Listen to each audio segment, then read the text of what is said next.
হরে কৃষ্ণ। পাণ্ডবা বা নির্জলা একাদশীর ব্রতকথা। জ্যৈষ্ঠ শুক্লপক্ষের এই নির্জলা একাদশীর ব্রত সম্পর্কে ব্রহ্মবর্ত পুরাণে শ্রী ভীমসেন ব্যাসদেব সংবাদে বর্ণিত হয়েছে। মহারাজ যুধিষ্ঠির বললেন, হে জনার্দন, আমি অপরা একাদশীর সমস্ত মাহাত্ম্য শ্রবণ করলাম। এখন জ্যৈষ্ঠ শুক্লপক্ষের একাদশীর নাম ও মাহাত্ম্য কৃপাপূর্বক আমার কাছে বর্ণনা করুন।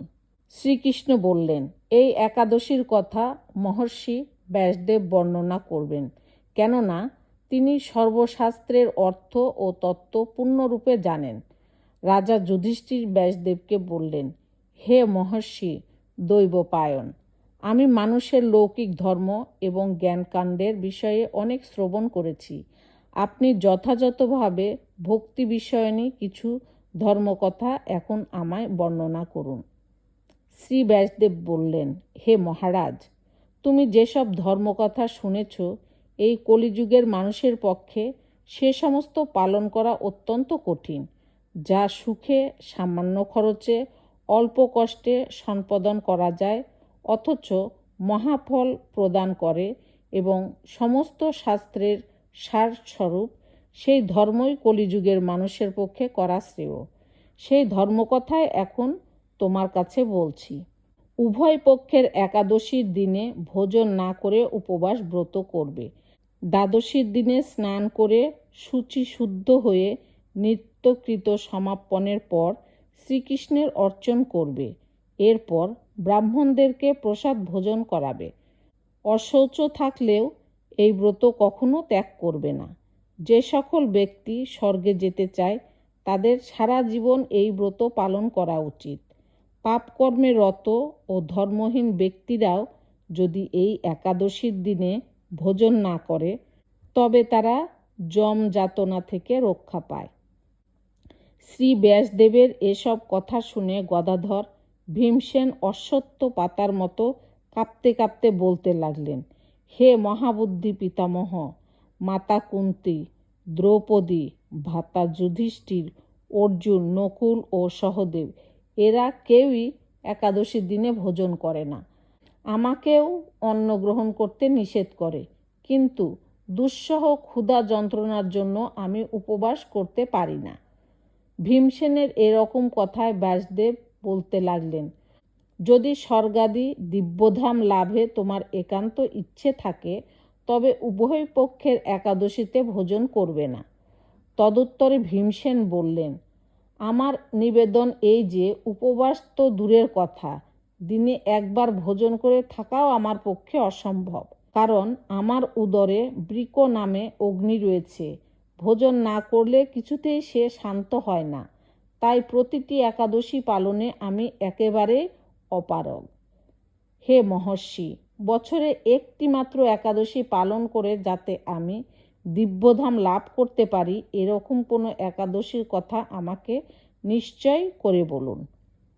তখন ব্যাসদেব বললেন, জ্যৈষ্ঠ মাসের শুক্লপক্ষের একাদশী তিথিতে জলপান পর্যন্ত না করে সম্পূর্ণ উপবাস থাকবে, তবে আচমনে দোষ হবে না।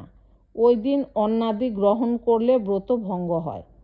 একাদশীর দিন সূর্যোদয় থেকে দ্বাদশীর দিন সূর্যাস্ত পর্যন্ত জলপান বর্জন করলে অনায়াসে 12টি একাদশীর ফল লাভ হয়। বছরের অন্য অন্য একাদশী পালনে অজান্তে যদি কখনো ব্রত ভঙ্গ হয়ে যায়, তাহলে এই একটি মাত্র একাদশী পালনে সেই সব দোষ দূর হয়। দ্বাদশীর দিনে ব্রহ্ম মুহূর্তে স্নানাদি কার্য সমাপ্ত করে শ্রীহরির পূজা করবে। সদাচারী ব্রাহ্মণের বস্ত্রাদি দানসহ ভোজন করিয়ে আত্মীয় স্বজনের সঙ্গে নিজে ভোজন করবে। এরূপ একাদশী ব্রত পালনে যে প্রকার পুণ্য সঞ্চিত হয়, এখন তা শ্রবণ করো। সারা বছরের সমস্ত একাদশীর ফলই এই একটিমাত্র ব্রত উপবাসে লাভ করা যায়। শঙ্খ চক্র গদা পদ্মধারী ভগবান শ্রীকৃষ্ণ আমাকে বলেছেন, বৈদিক ও লৌকিক সমস্ত ধর্ম পরিত্যাগ করে যারা একমাত্র আমার শরণাপন্ন হয়ে এই নির্জলা একাদশী ব্রত পালন করে তারা সর্বপাপ মুক্ত হয়। বিশেষত কলিযুগে ধন সম্পদ দানের মাধ্যমে যথার্থ কল্যাণ হয় না। কলিযুগে দ্রব্য শুদ্ধি নেই। কলিতে শাস্ত্রোক্ত সংস্কার বিশুদ্ধ হয় না। তাই বৈদিক ধর্ম কখনো সুসম্পন্ন হতে পারে না। হে ভীমসেন, তোমাকে বহু কথা বলার আর প্রয়োজন কি?